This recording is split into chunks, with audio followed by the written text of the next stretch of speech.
Oh sorry, आप आ गए। Sorry. Welcome to Bollywood चलते चलते विद शशि वाडिया। आप कहेंगे कि ये सच धज के क्या व्यूअर्स बढ़ गए, 5 लाख के ऊपर निकल गए? नहीं नहीं, ऐसा कुछ नहीं है, अभी तो शुरुआत है।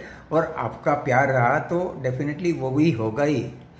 ये तो मैं इस एपिसोड के एंड में जो एक सेलिब्रेशन होना है ना, उसके लिए मैं भी तैयार होके आया हूँ।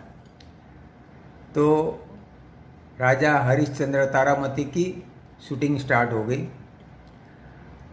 बम्बई के एक सबब में उन्होंने दादा साहब ने एक जगह ले ली और वहाँ पर उन्होंने बहुत बड़ा सेट लगाया, महल का सेट, अलग अलग डिफरेंट सेट लगाए।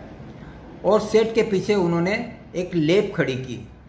दिन में शूटिंग, रात को लैब में डेवलपिंग, प्रिंटिंग, ये सारी चीज़ें होती थी।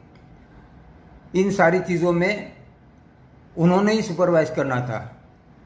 तो वो खुद राइटर थे, कास्टिंग सब भी करते थे, सब एक्टर को इंडिविजुअली ट्रेनिंग देते थे, सबको तैयार करते थे, सबका कॉस्ट्यूम का ध्यान रखते थे। प्लस सेट की मोल्डिंग कैसे हो वो उन्हें पता था, तो उसके में भी सुपरवाइज करते थे।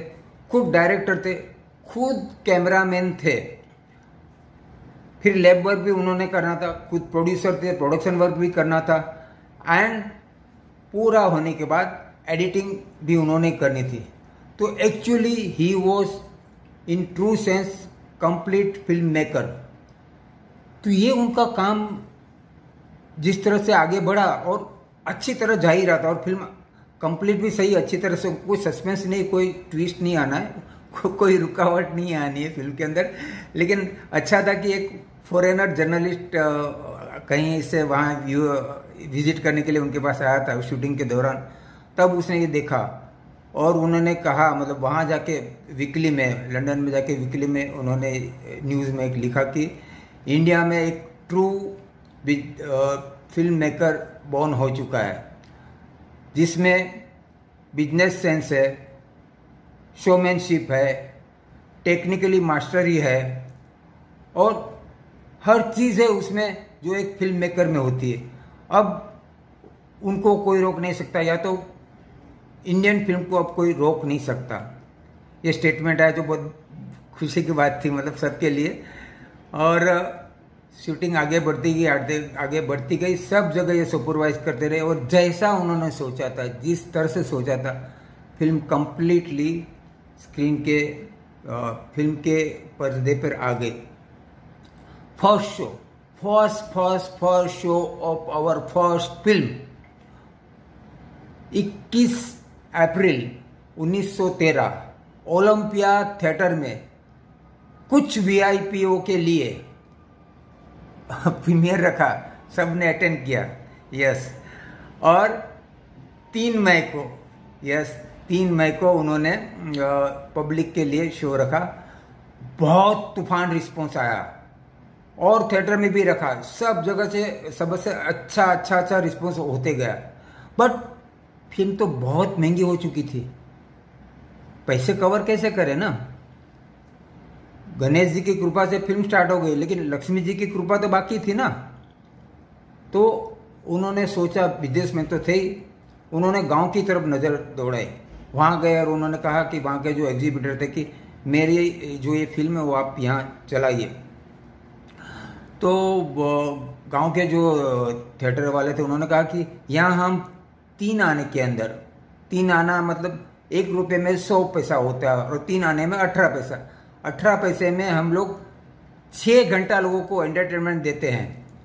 तो 2 घंटे की तुम्हारी फिल्म 3 आने में कौन देखने आएगा? तो पहले तो सोच में पड़ गया, फिर उन्होंने आइडिया लगाई।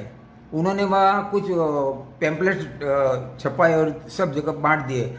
उन्होंने कहा कि 3 आने के अंदर मैं आप सबको 57,000 फोटोग्राफ्स दिखाऊंगा हरिश्चंद्र तारामती के।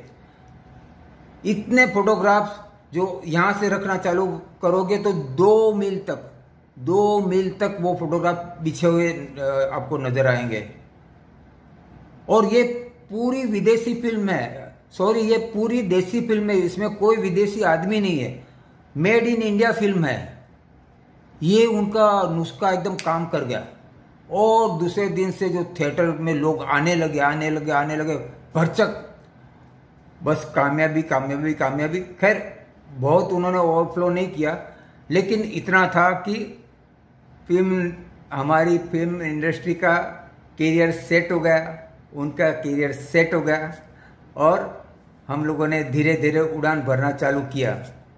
लेकिन ये शुरुआत थी, इसके बाद उनकी ज़िंदगी में जो जो आगे चीज़ें बढ़ती गई बनती गई वो चीज़ें, और इनके साथ उस दौरान बाकी लोग क्या कर रहे थे वो चीज़ें मैं आपको नेक्स्ट एपिसोड में बताऊंगा। तब तक के लिए बॉलीवुड चलते चलते with Shashi Wadia. Thank you.